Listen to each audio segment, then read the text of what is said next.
In the vast expanse of the Pacific during 1943, the air above the endless blue ocean was ruled by men who believed themselves invincible. The Japanese pilots of the Imperial Navy, forged in the fire of China, baptized in the skies over Pearl Harbor, and hardened in the countless battles that followed, stood at the very summit of aerial warfare. Their mount, the Mitsubishi A6M Zero, was more than just an aircraft, it was a symbol of their spiritual and martial supremacy. Sleek, agile, and responsive, the Zero seemed to defy the laws of physics, turning tighter, climbing faster, and striking harder than anything the Allies could field in those early, desperate months of the war. To fly a Zero was to be one with the heavens, to feel the wind as an extension of the soul.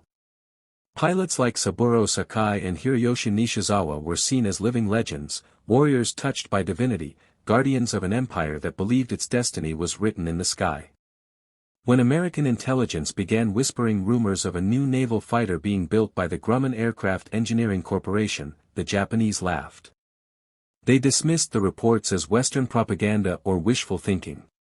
The idea of a machine built with armor plating, thick wings, and heavy guns seemed absurd to pilots who valued grace, precision, and the art of maneuver. The Japanese code of aerial combat, rooted deeply in the samurai ethos, taught that agility was life, speed was honor, and balance was perfection. Anything that sacrificed those qualities for brute strength was an insult to the very spirit of the warrior. Yet, thousands of miles away, in the factories and design rooms of Long Island, a different kind of philosophy was taking shape. One not of elegance, but of endurance.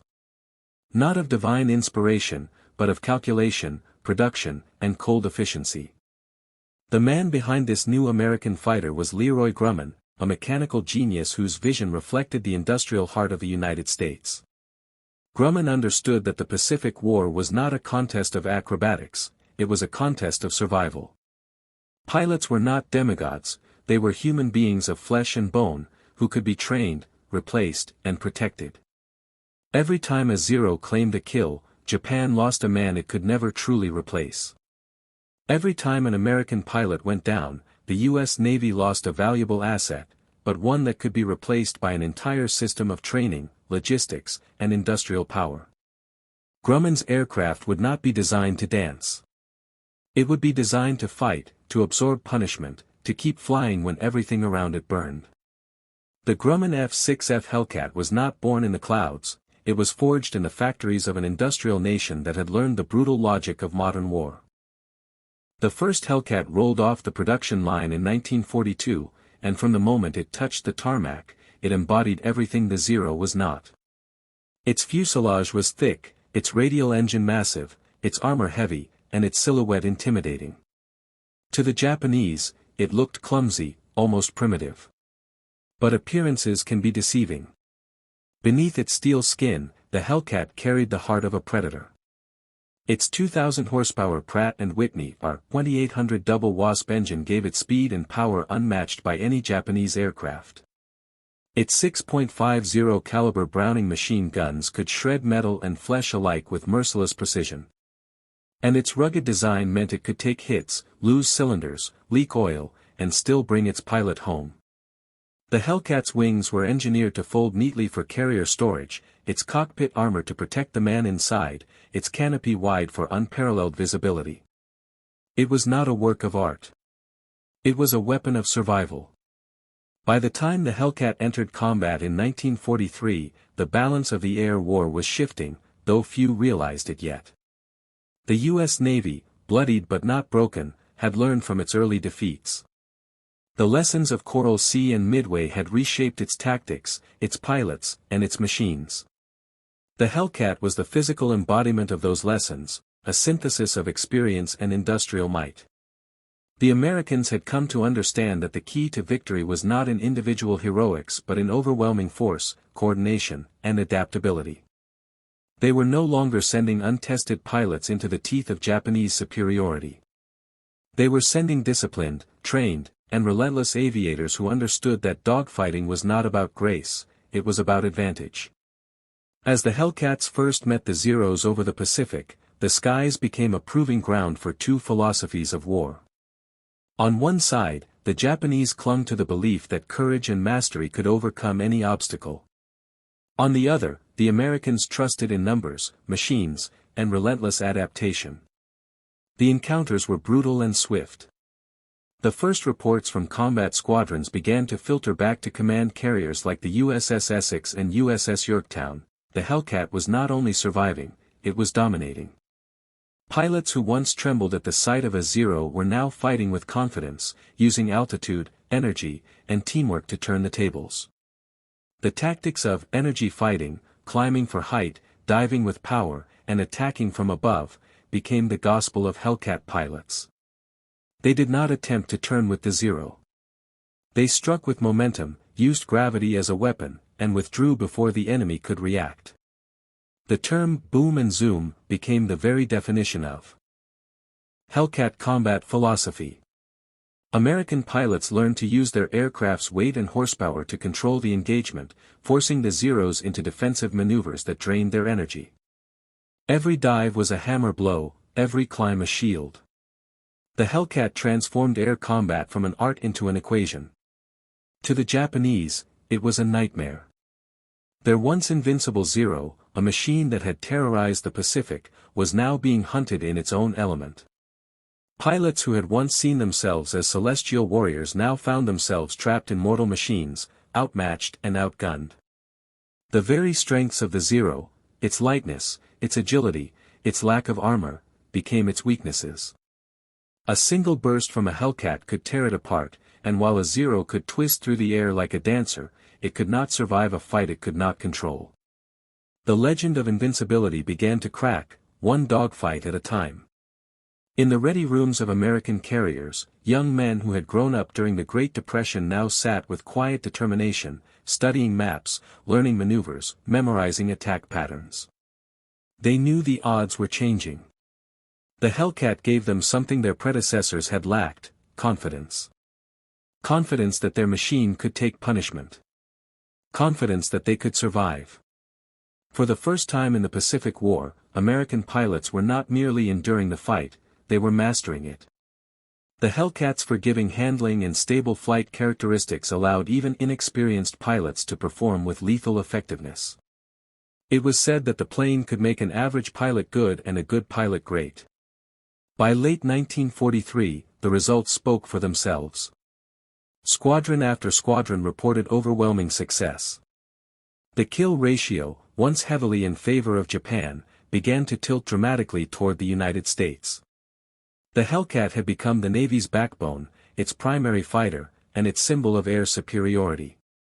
On the decks of carriers, their dark blue silhouettes gleamed under the tropical sun, their engines roaring like thunder across the waves. Each one represented not just a plane, but an idea, that technology and production, when guided by purpose and determination, could triumph over tradition and myth. Across the ocean, Japanese strategists were growing desperate. Their pilots, once their most irreplaceable weapon, were being lost faster than they could be trained. The empire's resources were dwindling, its aircraft production falling behind, its experienced aces vanishing into the sea. The Zero, unchanged since its creation, was facing a machine designed to evolve. Every month brought new modifications, new tactics, and new waves of pilots ready to take to the sky. The spiritual purity that had once defined Japan's air arm had become its Achilles heel. Against the unyielding weight of American industry, honor and skill could no longer compensate. As 1943 turned to 1944, the Hellcat's legend grew. It was no longer just an aircraft, it was a symbol of a nation's transformation. America had entered the war as a wounded giant, unprepared and uncertain. But now, through machines like the Hellcat, it had become a force of relentless momentum. Every rivet, every bullet, every gallon of fuel reflected the combined power of factories, workers, and engineers who had united under a single purpose. The skies of the Pacific were no longer ruled by individual heroes, they were ruled by the system that produced them. The transition was not only technical but philosophical. The Japanese had built their war effort around the idea of perfection, perfect machines flown by perfect men. The Americans built theirs around abundance, good enough machines flown by many men. In that difference lay the outcome of the Pacific Air War. The Hellcat, with its heavy armor and brute force, represented a shift in human understanding of aerial combat. It was the victory of pragmatism over idealism, of production over poetry. And as its shadow spread across the Pacific, from the Solomons to the Philippines, it carried with it the cold, inevitable truth of industrial warfare: in the end, quantity has a quality all its own. From its first engagements, the F-6F Hellcat proved that wars were no longer won by the best pilot or the most agile plane, but by the system that could produce, protect, and project power without exhaustion. Japan had built warriors. America had built warriors and the machines to sustain them. The Hellcat became the embodiment of that doctrine, a fighter that could be built by the thousands, flown by the hundreds, and maintained by sailors on steel decks in the middle of the ocean. It was a machine designed for the long war, and in its thunderous climb toward the sun, it carried with it the future of aerial supremacy. The first true clash between the Grumman F6F Hellcat and the vaunted Mitsubishi Zero came in the late summer of 1943, above the blue horizon of the Pacific Ocean.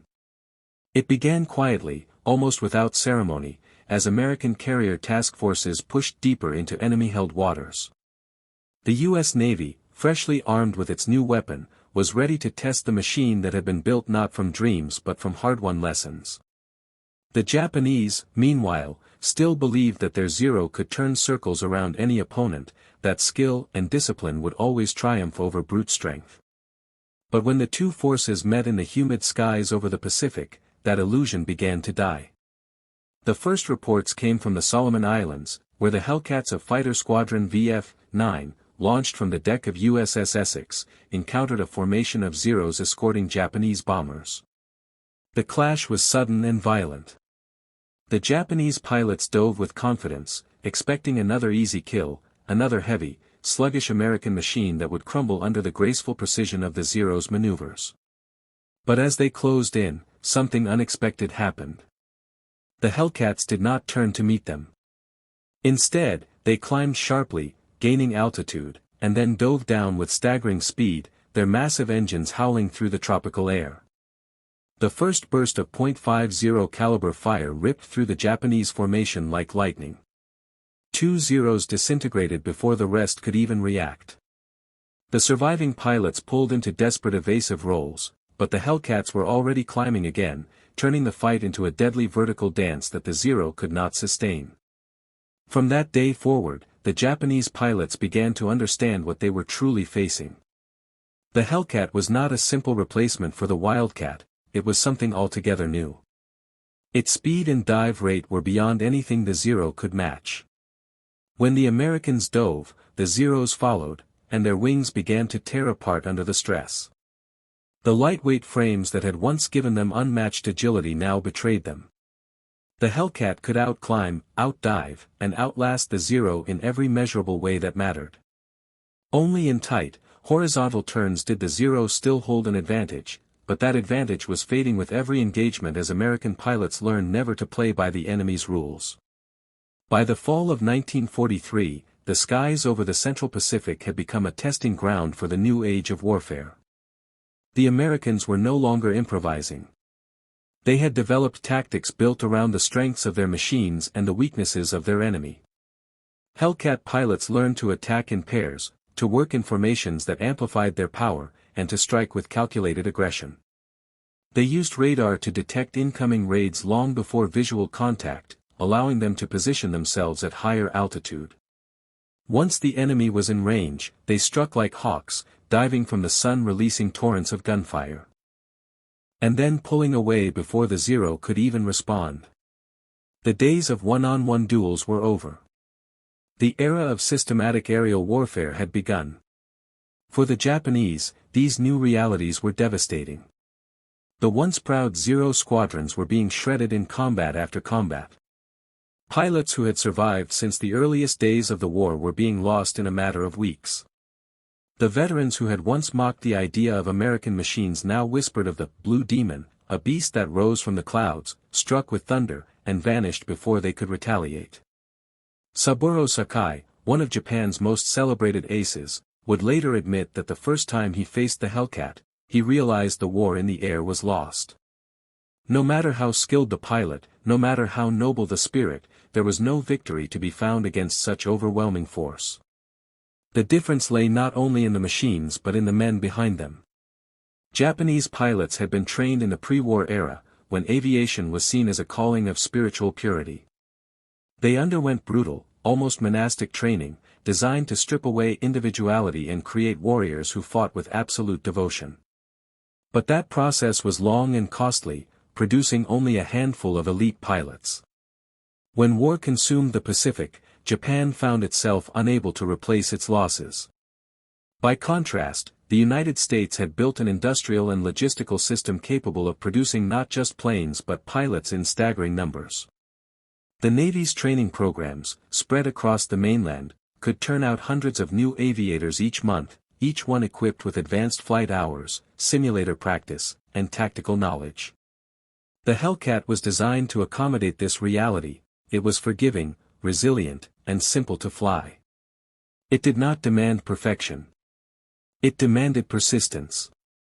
As the campaign expanded into the Gilberts, Marshalls, and Marianas, the Hellcat became omnipresent. From dawn to dusk, its roar echoed over palm-lined beaches and coral atolls.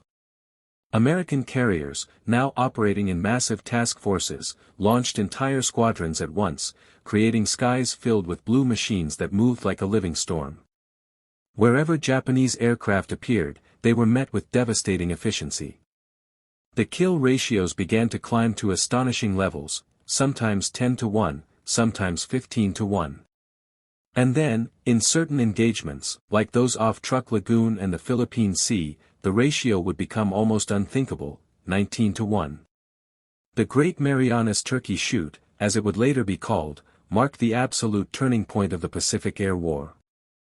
In June 1944, the Imperial Japanese Navy launched a desperate attempt to halt the American advance toward the Marianas Islands.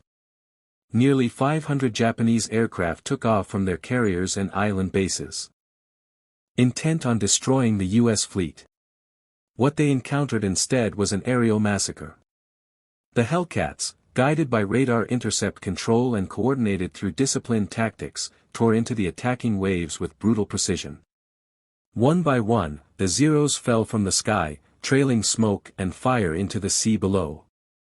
American pilots described the scene as almost unreal, planes exploding all around, the air filled with burning fragments and debris. By the end of the battle, the Japanese had lost nearly their entire air arm. Hundreds of aircraft destroyed. Hundreds of irreplaceable pilots gone. The American losses were minimal. The skies belonged, irrevocably, to the Hellcat. From that moment, the balance of power in the Pacific shifted forever. Japan's carriers became empty shells, unable to replace their air groups. Their proud naval aviators, once the terror of the Pacific, were gone, replaced by hastily trained cadets who barely understood their machines. The Hellcat squadrons, by contrast, were filled with confident, experienced men who had fought, learned, and survived. They no longer saw themselves as the underdogs. They were the hunters now. The Zero, once a name spoken with awe, became a symbol of a dying empire. Each battle told the same story. At Truk Lagoon, the Japanese base that had been called the Gibraltar of the Pacific, the Hellcats swept the skies clean, destroying hundreds of aircraft on the ground and in the air. At the Battle of the Philippine Sea, Hellcats escorted dive bombers and torpedo planes that sank Japan's remaining carriers. At the Battle of Leyte Gulf, Hellcat pilot David McCampbell achieved one of the most extraordinary feats in aviation history, shooting down 9 enemy aircraft in a single mission and becoming America's top Navy ace. His cool precision and mastery of energy fighting tactics demonstrated exactly why the Hellcat had become known as the ace maker. But beyond the victories and numbers, something deeper was happening. The Hellcat was eroding not only Japan's military strength but its entire martial philosophy. The Japanese had built their empire on the idea of spiritual superiority, that sheer willpower, discipline, and sacrifice could overcome material disadvantage. The Hellcat proved that belief wrong in the most direct and devastating way possible. The Americans had shown that technology, organization, and adaptability could triumph over even the most determined warrior culture. Every time a Hellcat squadron returned to its carrier with minimal losses, every time a pilot climbed out of his armor-plated cockpit after a dogfight that should have killed him, the myth of Japanese invincibility disintegrated a little more. By the end of 1944, Japan's skies had become a graveyard of burning wreckage and lost ideals. The once glorious Zero, built with the dream of eternal dominance, now lay scattered in pieces across the Pacific. The Hellcat had not just defeated an airplane, it had dismantled an ideology. It represented the power of evolution over tradition, of progress over pride. While the Japanese continued to fight with desperate courage, their weapons no longer matched the scale of the conflict. Their pilots, stripped of experience, were being thrown into battle with minimal training, many of them barely able to take off, let alone face the disciplined storm of Hellcats waiting for them.